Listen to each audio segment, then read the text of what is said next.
오전 업무 후 점심시간, 직장인 여러분들은 주로 어떻게 식사를 하시나요? 밖에서 외식을 하시나요? 도시락을 싸와 드시나요? 배달을 시켜 드시나요? 그것도 아니면 편의점에서 간단히 사서 드시나요?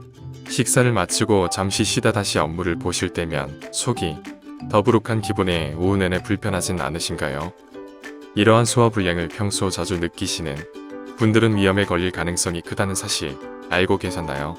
맵고 기름진 음식을 즐기고 흡연과 음주가 잦고 급하게 식사를 하는 등의 특성으로 인해 한국 직장인들은 위염이 생길 위험이 높은데요. 이러한 요소들이 왜 위염을 유발하는지, 우리는 어떤 위험에 걸릴 확률이 높고 또 어떻게 해야 위험을 예방할 수 있는지 자세하게 알고 싶지 않으세요?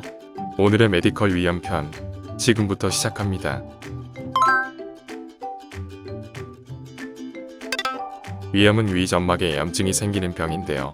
평소 우리의 위벽은 강한 산성을 띠는 위에 비해 버틸 수 있을 만큼 강하지만 어떤 이유들로 인해 점막이 손상되면 위액의 산성도로 인해 위벽이 다치게 됩니다. 그렇다면 우리의 위점막은 어쩌다 손상되는 걸까요? 주로 과식, 음주, 흡연, 불규칙한 식생활, 스트레스 등이 위점막 손상의 원인이 될 수 있는데요. 특히나 과식과 음주로 인해 혹은 위장을 자극하는 외상, 미스트레스, 약물 복용 등으로 인해 위점막이 손상된 경우 급성위염이 발생해 복통, 오심, 구토 등의 증상을 초래할 수 있습니다. 하지만 다행인 점은 급성위염은 빠르게 회복될 수 있다는 것입니다. 의사의 처방과 함께 약을服用하고 생활습관만 개선한다면 금방 나아질 수 있는데, 이와 다르게 만성위염은 보통 쉽게 회복되지 않습니다. 급성위염이 반복되어 만성위염의 단계로 넘어가게 되면 염증이 점막 표면, 나아가 더 깊은 곳까지 퍼지게 되고, 이 경우 이미 점막이 얇아졌거나 원래의 모양을 잃은 상황까지 진행되었을 수도 있기 때문이죠. 만성위염으로 병이 악화되었을 경우 소화불량, 명치통증, 복부 팽만감의 증상이 나타날 수 있고, 심각한 경우 위장에 출혈이 생겼음을 뜻하는 토혈, 흑색변 등의 증상까지 나타나기도 합니다. 수많은 직장인들을 괴롭히는 위염, 예방하기 위해서는 역시 건강한 생활습관이 중요한데요. 흡연과 음주는 되도록 멀리하는 것이 좋고, 맵거나 기름진 음식을 즐기는 습관도, 또 음식을 많이 급하게 먹는 습관도 고치는 것이 좋습니다.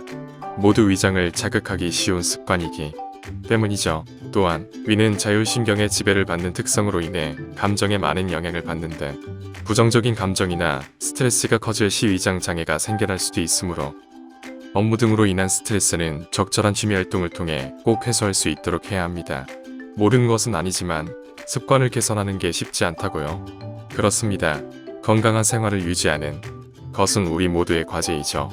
여러분들이 건강한 습관을 갖는 것에 도움이 될 수 있도록 오늘의 메디컬이 위험에 좋은 음식을 몇 가지 조사해왔는데요. 첫 번째, 양배추입니다.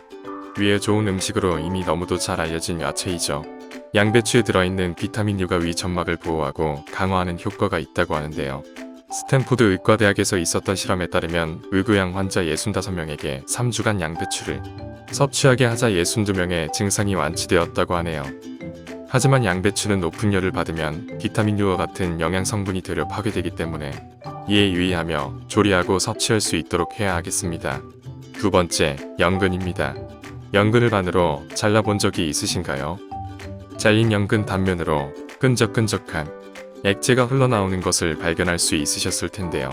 이 끈적이는 연근의 액체에는 타닌 성분과 뮤신 성분이 들어있습니다. 타닌 성분은 상처의 출혈을 치열하는 작용을 하고, 뮤신은 소화기관과 위점막을 보호하는 작용을 합니다.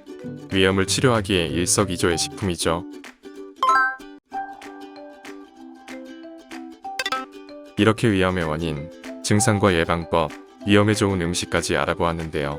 소화불량, 복통, 속쓰림에 시달리고 계셨던 분들, 오늘 영상 내용이 도움이 되셨나요? 오늘의 메디컬에서 얻어간 지식을 토대로 현명하고 건강한 생활 하시길 바랍니다. 이상 오늘의 메디컬이었습니다.